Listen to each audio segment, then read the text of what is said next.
Hello, welcome to your first day of Algebra 2B. I'm going to let you know that this is a day, yes, we'll learn a little new, but the main point is to get your brain thinking math again. So, some of you haven't had math since October. So, I want you to try problems. I want you to try your best on homework. If you forget something, show me that you tried. Write something down. That's fine. I'm not looking for perfection.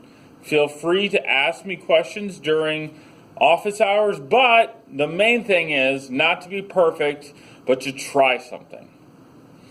All right, how about you pause this and try these two problems? All right, how do we do? Let's get rid of this.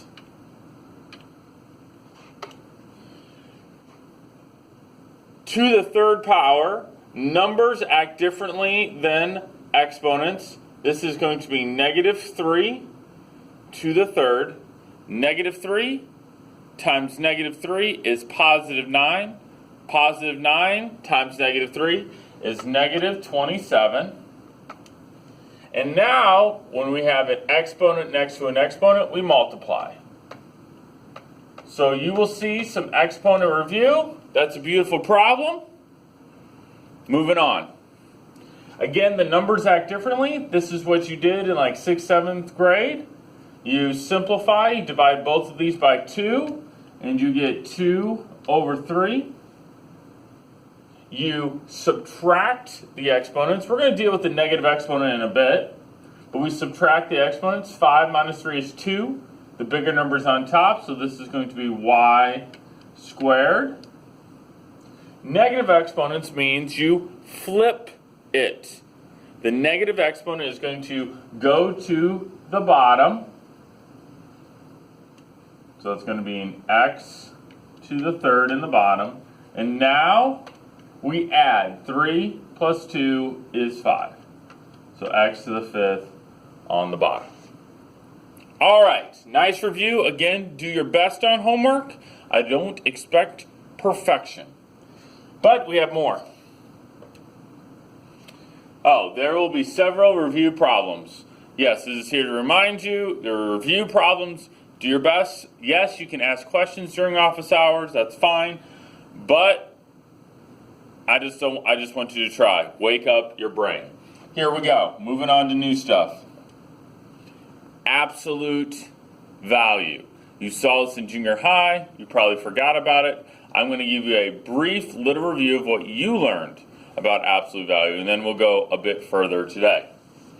Absolute value of 7 means how far from 0 is 7? Well, it's 7 away.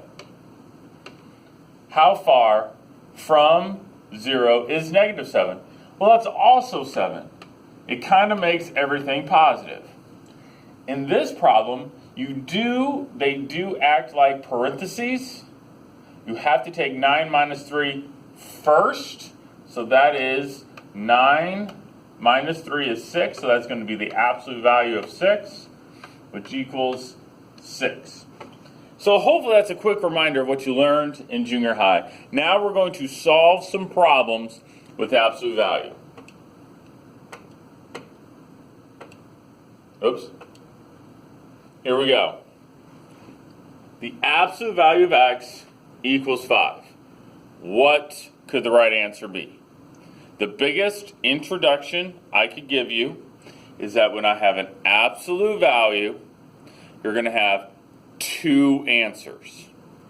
Most people on this problem are like, oh, I know what the answer is.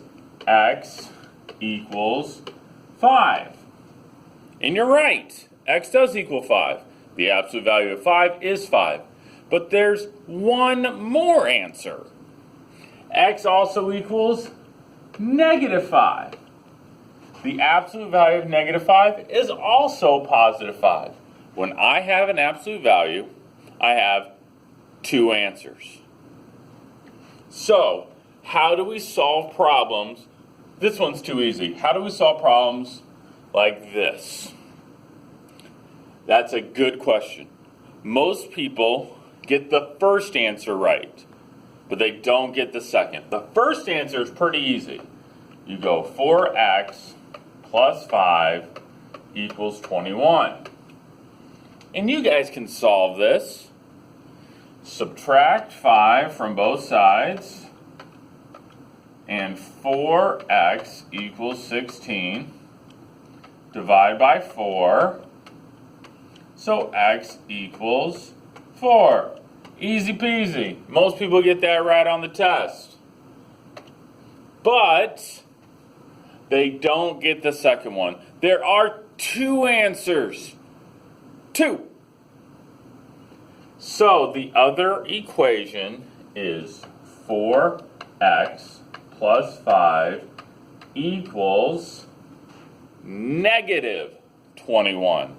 This is the one that most people forget.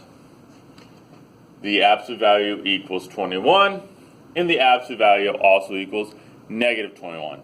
And if you set this up, you're going to get the right answer.